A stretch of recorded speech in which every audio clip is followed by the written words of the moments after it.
Bonjour à tous. Aujourd'hui, je réponds à Nathalie qui m'a posé une question par courrier, qui me demande si on peut faire que du yin ou il faut rééquilibrer avec une pratique yang.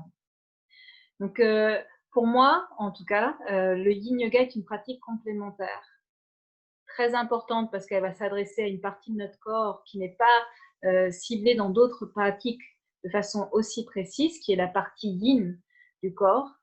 Et dans ce que j'appelle la partie yin, j'inclus les tissus yin physiques, donc les tissus conjonctifs, les tissus profonds.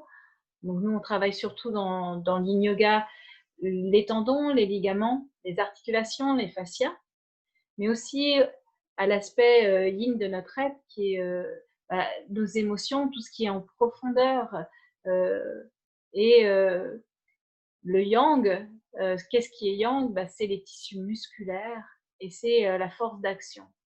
Donc je crois que c'est aussi faux de ne faire que du yang ou que du yin.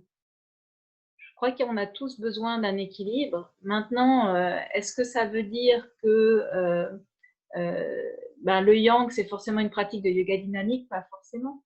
Par exemple, pour moi, on peut travailler le renforcement musculaire par de nombreux sports, par la course à pied, la marche en montagne, la natation. Et puis, utiliser le yin comme un complément pour travailler une autre partie de notre être.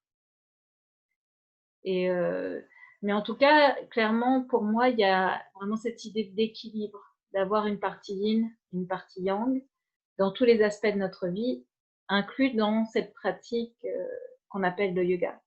Donc, si on ferait que du yin, je pense qu'il faudrait faire attention à côté, avoir une activité physique qui travaille le renforcement musculaire.